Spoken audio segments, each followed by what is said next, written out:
I'm gonna start out this a little quieter than I usually do because both of my cats are sleeping and I do not want to wake them up while I'm filming. If I'm a little quieter, crank up the volume. I'm sure over time I'll forget that I'm trying to be quiet and I'll start yelling. Just be prepared. And of course, hello and welcome. I'm Jade of Jaded Reader, and today I am doing my March wrap-up.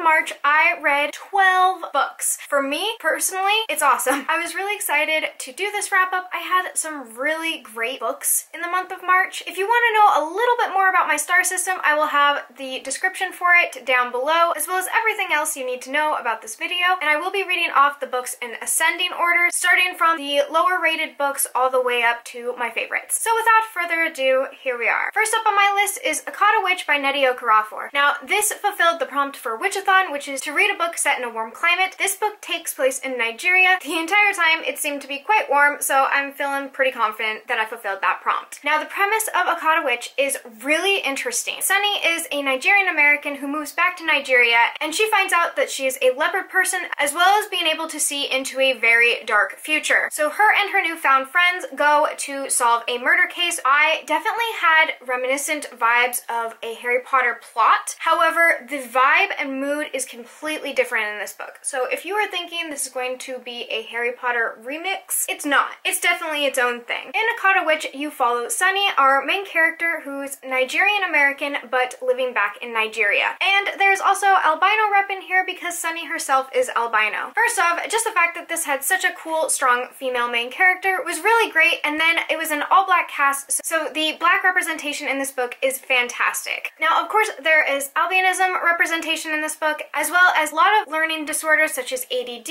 and dyslexia. I really liked what Nnedi Okorafor did with the diversity in this book because all of these are a sign that you are a leopard person. This has amazing Nigerian culture and folklore attached to it, and I really ended up enjoying this magic system. The non-magical folk are referred to as lambs, which seems so much harsher than muggle in some way. But it was really easy to follow, as well as being very intricate and interesting. It felt new and fresh the entire time. The reason why this was not a 5-star or even a 4-star read for me, though, is how some of the ideas in this really started to get contradictory. At some points, these were strengths that the leopard people had, and at other times, it didn't really feel like that was any longer the message, as well as feeling like there was a bit of a cure for some of these things, and Sunny herself, while still keeping her unique traits, lost all the other parts that make a person who is albino. She no longer had sun sensitivity, as well as some of the other struggles that a person who is albino would come across, and I didn't like the overall cure thing. That can be a personal preference, and because this is a middle grade, I felt that there was some odd, kind of inappropriate behavior. Some of the children seemed kind of sexualized, and there was a lot of smoking, so all of that ended up bringing it down to a 3.5 stars, but again, I really enjoyed the magic system, the world building, and the Nigerian folklore and culture that was brought into this. The trigger warnings I was able to detect in this book were abduction, murder, and bullying. So I would keep those in mind if those are triggers for you. And my next book, which was the group book for Witchathon, was When the Moon Was Ours by Anna Marie McLemore. I'm going to try and explain this plot, but just so you know, it was a magical realism book, and those plots are really hard to explain. This one was especially hard. So you essentially have Sam and Miel as your main characters. Sam creates moons, and Miel has roses growing out of her wrists. Miel and Sam are essentially finding out about themselves and their friendship, and they're the Bonner sisters, who are known as the Brujas of the village. They're witches, and they're often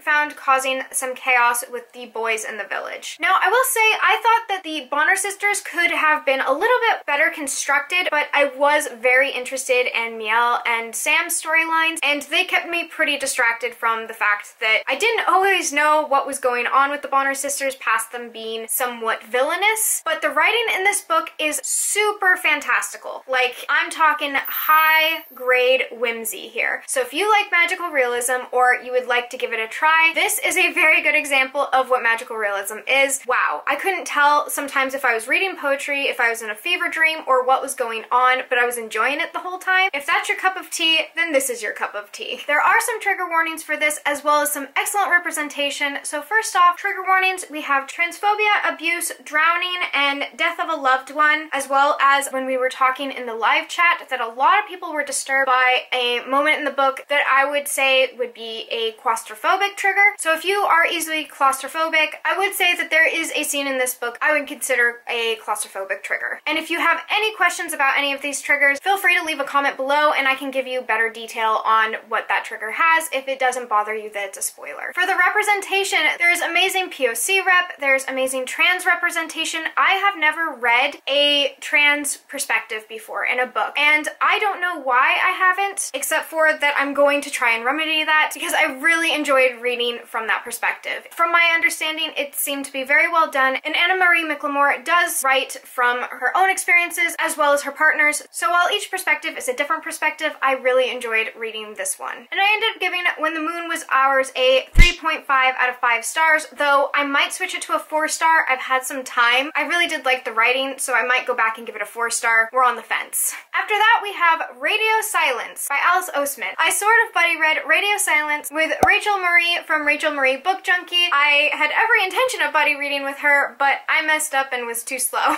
So she kind of finished without me, but I did finish it, and we both decided we liked it very, very much. Radio Silence has diversity all over the place. Gay and demisexual representation, gay and bi representation, you have platonic friendships, and I really, really resonated with the platonic friendship in Radio Silence. So I did not read Radio Silence physically, I listened to the audiobook, and I have to say I was a little disappointed with the audiobook just because I had been told by several different parties that the audiobook was phenomenal and I had to read it, and I would have liked it to be better. And this is not a SCRIBD rant because I did have some trouble with SCRIBD on this audiobook.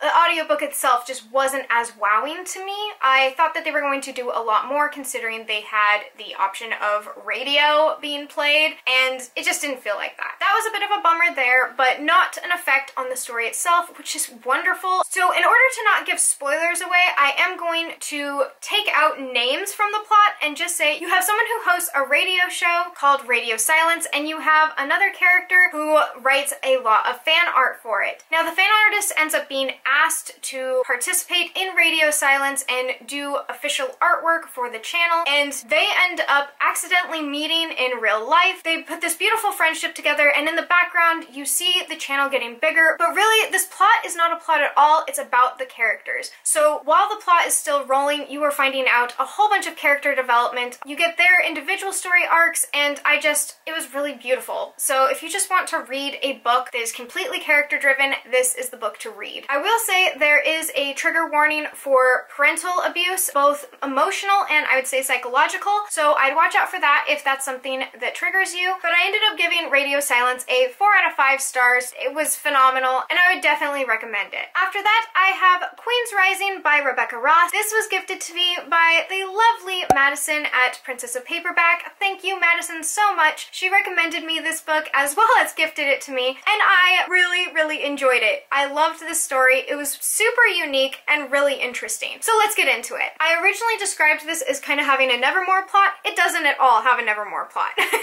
So I'm just obsessed with Nevermore. It has a girl named Brienne, and she is put into a boarding school where she is able to develop a passion. Now, passions in this world are kind of like special skills or things you're just really, really good at. It's not a magic system as much as it's something you develop yourself. All of the passions have to do with the art, all of those mushy-gushy, wonderful things that are really important for your development and are underrated in school systems. This book highlights them, and I absolutely adored that. Brienne's passion is for history, and she ends up having visions of the past that have to do with a neighboring queendom that she is from queendom that has been completely dismantled. So it is no longer a queendom, and she starts having these visions and wondering what's going on, and the plot starts to kind of unfold from there. I will say that the plot was slow moving. At first, I didn't know why I was reading what I was reading. I was like, is this important? Is this useful? And then you get a moment where the plot changes rapidly and you're like, did I just read those first 50 pages for nothing? No, you did read them for a reason. It comes back later. Don't worry about it. Just trust Rebecca Ross. She knows what she's doing. I did guess one of the plot twists in this book, but not all of them, and it was a really fun book to read. The only trigger warning I would have this book is for a student-teacher romance that does take place,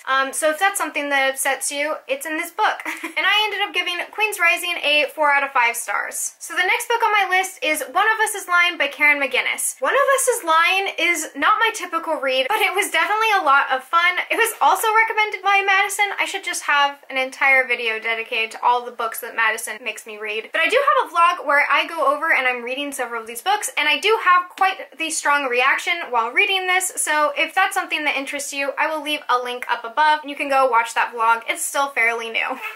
Oh, you're up.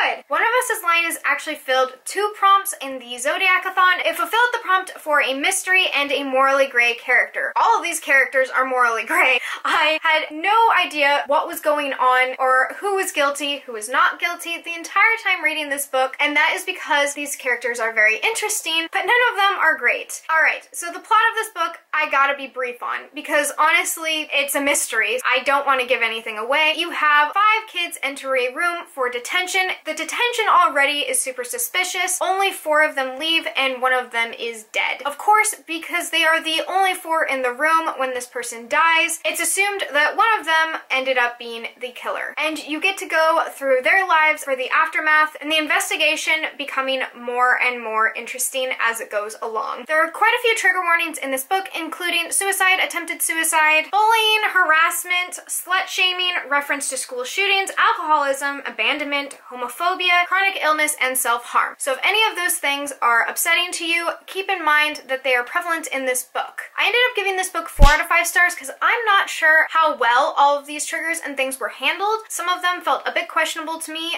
so I ended up going with 4 out of 5 stars. This was an incredibly fun read. I just don't know how well it would hold up to someone with one of those triggers, so keep that in mind. Alright, so if you guys have been with me for a long time, you know I have been struggling with the Mortal Instruments series by Cassandra Clare. I was told to pick up the Infernal Devices series by Cassandra Clare, which is the prequel series, and I read all 3 this month, guys. I barreled through these with so much speed and endurance, I didn't even know what was happening. Like, I was supposed to buddy read these with like 2 different people, and I was like, nope, bye, see ya. And then I was listening to them on audiobook. I ended up buying the physical copies. I have People to Live For now.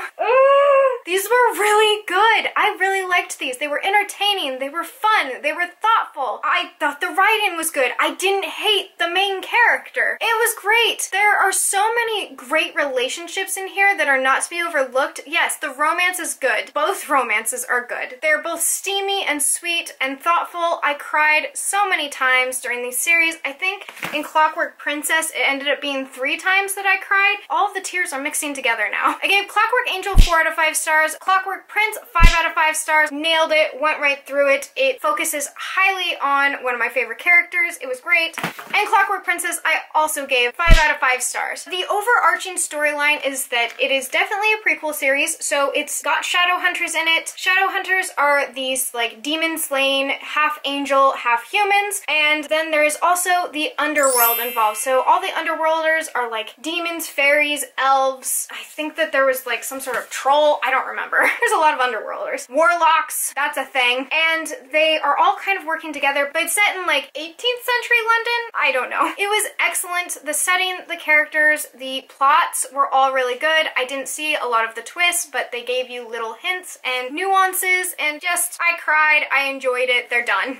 And it propelled me forward so that I can continue into the Mortal Instruments series, and I have something to hold on to as I struggle through Caleri's mind. I ended up using Clockwork Prince, Clockwork Angel, and Clockwork Princess, not in that order, for the Witchathon's prompt of an action-packed book because I ended up setting down Crown of Midnight by Sarah J. Maas. I just wasn't feeling it as much as I was feeling all these other books, and I could either finish that one or I could complete Clockwork Prince and Clockwork Princess, so 2 books versus 1, I ended up putting down Crown of Midnight. Oh yeah, trigger warnings, because like, let's be consistent, shall we? Grief, loss of loved ones, abduction, capture, cutting, this is cutting for blood or blood magic or like sacrificial purposes, chronic illness, talks of suicide, and self-harm. And that is littered throughout the 3 books. I would say that the chronic illness is most heavy in Clockwork Princess and the end of Clockwork Prince. Oh, and also addiction. Addiction's in there too. Ooh, guys, then it got real creepy in here. I have Sawkill Girls by Claire Legrand. This was a good book. I know it's not a book for everybody. This was my kind of book. It was creepy. It was eerie. I just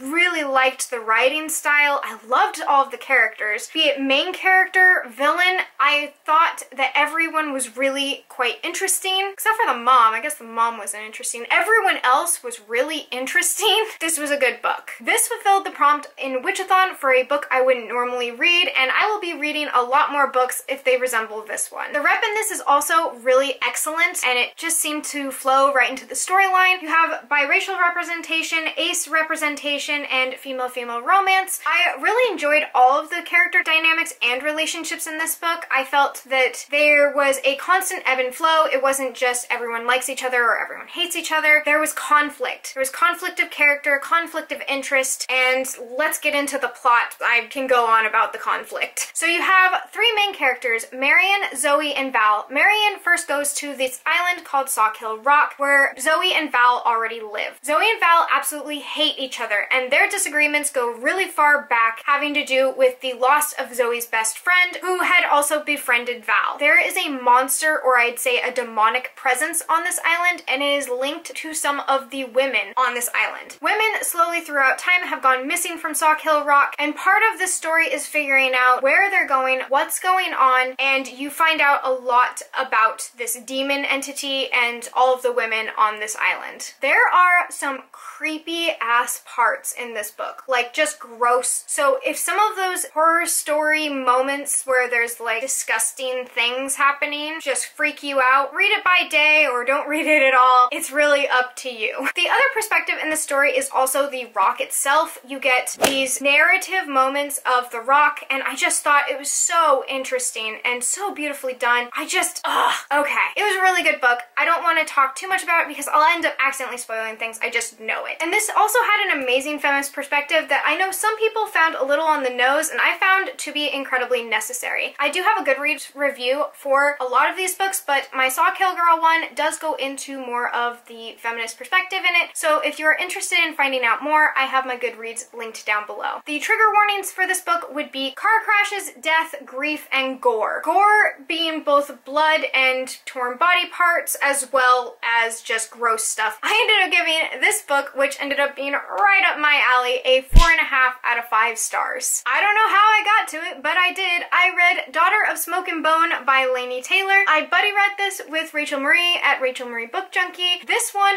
I was ahead of her. We just really wanted to buddy read with each other, and we're just not on the same timeline or time zone. We definitely tried. We both really enjoyed it. This book is by Laini Taylor, who is also the author of Strange the Dreamer, one of my favorite series, and I thought that this book was entirely different from Strange the Dreamer, but it still had the same voice and the same vibes that I really appreciated in Strange the Dreamer. You have your main character, Carew, who lives in Prague. The Prague setting in this is awesome, by the way. Loved getting to have a book set in Prague. I had never read a book set in Prague before, and I enjoyed it. But you have Carew, who is essentially a messenger or errand girl for a demon who lives in the world of Elsewhere. Now, Elsewhere you get touches and bits of, but most of the story takes place in our world and when those worlds clash. The worlds clash because angels are coming out and putting burned handprints on these demons' doors, and you find out that there's a bit of a war going on, and there's a lot going on in Elsewhere. So Carew was a really cool main character. I really just enjoyed her. She was different, she was interesting, she had a lot of complexity to her character, she was not perfect. I also adored her friend. She has a best friend named Susanna who had me cracking up so many times. So many of the quotes that I had marked in this book were Susanna quotes, and yeah, just amazing stuff, amazing quality. I really enjoyed it. Now, the only reason why I'm not giving this book a 5 out of 5 stars and instead it is a 4.5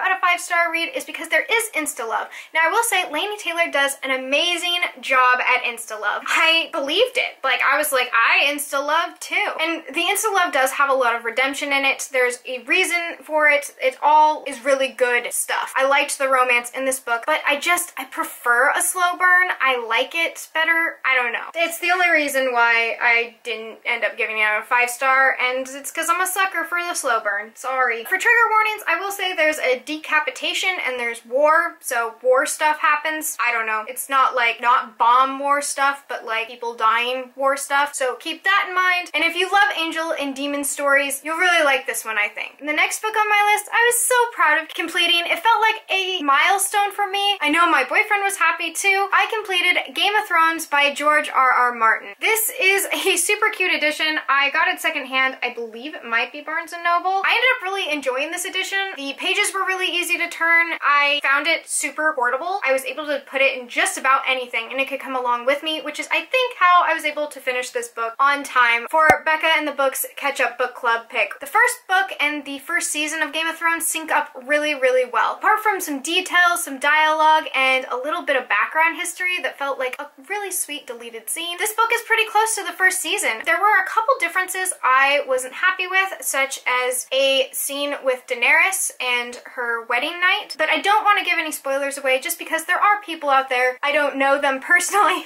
but there are people out there who have not watched Game of Thrones or read the book. If you're thinking of picking this up, here is a very quick synopsis of a very complex story. You have a whole bunch of royal families in this world that is pretty much without magic. You have unique heritage and culture and religions for each of these families, and they all live in Westeros. Westeros is not our only setting though. We also have Essos, we have Pentos, we have a lot of Oses. It's a lot of places too. You follow also as well several different storylines. I didn't have any problem switching back and forth between the different storylines because each was so distinct and each of them added something to the plot, or like it was a unique perspective that I wanted to see or one I didn't know I wanted to see and I enjoyed. Ned is the head of the Stark house, which I would say are closest to the main characters, and the Stark family ends up being split up after the Hand of the King dies. Pretty much the Hand of the King does everything the king is expected to do, while the king just eats and does all the things a king does. Now, when the king's hand dies, it is Eddard or Ned Stark who takes up the mantle and takes part of his family out of the snowy north and into the hot, sweltering south, where a lot of political intrigue happens. The rest of his family, there is a split at this point, and all of the different perspectives kind of scatter. Now, I won't get any more into the plot because right off the bat, you have a lot of different things happening. On the other side of the world, you have Daenerys' storyline, which is essentially a girl who is being wed off to make an alliance. She is one of the last surviving Targaryens who were the previous rulers of Westeros for years. They also were known to ride dragons, but dragons have become extinct. Now, as magic slowly starts to reveal itself in this book, you feel it, and it is awesome, and it is powerful, and I just, wow. I was not expecting to like this book as much as I did. I admit it. I thought I was gonna like the show more or be bored because I already knew what was going to happen. That was not the case. I ended up giving Game of Thrones 5 out of 5 stars. I was completely blown away by George Martin's writing, and I fell in love with so many of the characters. There's just no way around it. This is a 5-star book. There are so many trigger warnings that I was finding in these books that I didn't even know where to start. A lot of the horrible things that can happen to a human or animal happen in this book. There are beheadings, there is rape, people are marred, people are gored, people are thrown out of windows, children are not safe, animals are not safe, things die in Westeros, okay? Cruelty, grief, incest, this book has it all. So just keep those things in mind when reading these. I admit I skipped over one of the scenes in this book because I just knew I couldn't handle it. So my recommendation to you is if you are going to read this book, read it with caution and enjoy. I'm not going to do this book justice because I just explained 12 other books, but I'm going to try because this book was amazing. I buddy read this book with Olivia from Olivia's Catastrophe, and gosh, I really enjoyed reading this with Olivia. We had such interesting conversations, and this is a conversation starter. If you and your friend have both read this book, you have something to talk about. And that book is The 7 Husbands of Evelyn Hugo by Taylor Jenkins Reid. I am right on this bandwagon with everyone else. All right, so I'm gonna start off with a very short summary of the plot because really it's all you need. Once you're in it, you don't want me to give you any of the plot. You want to find out for yourself because it's a page turner. Evelyn Hugo is a story about a mock autobiography of a woman called Evelyn Hugo. I'm doing so well. Now, much of this perspective is told from Evelyn Hugo, but the other perspective in this is Monique, who's working for a magazine outlet, who gets the rights to an interview with Evelyn Hugo, but Evelyn Hugo only wants Monique. Once in the interview, things become interesting very, very quickly. If you like reading memoir, I would recommend this book to you. No, it's not a true story. Was it better? Yes. Like, it felt so real. There were moments in there where I was really questioning myself as a person and some of the reactions I initially had versus finding out more. Me and Olivia had so many wonderful conversations, and it was all due to this book. I really appreciated the entire message that was brought out of this book. There are trigger warnings in this book for abuse, abortion, domestic violence, racism, biphobia, homophobia, car crashes, chronic illness, suicide, and grief. I would recommend this book to anyone pretty much. I'm so sorry if this is longer than my standard video. I tried to make it as concise as possible. I had 12 books to talk about, so we'll see. But you made it through, you made it to the end, those who made it to the end, and I hope you're enjoying the sun or more stars wherever you are, and until next time, bye! Sometimes I do tongue twisters to get all the weird things I'm gonna say out of my system. Imagine an imaginary menagerie manager imagining managing an imaginary menagerie. Toy boat, toy boat, toy boat. I'm done talking. Well, I'm not done talking. I'm done talking about not the books, but I don't know how... No, not that neighbor again. Are you kidding me? Get out of here. Every time. Okay. This time they walked away. Last time I had a staring contest with them. Oh my gosh, where do I start? Hold on.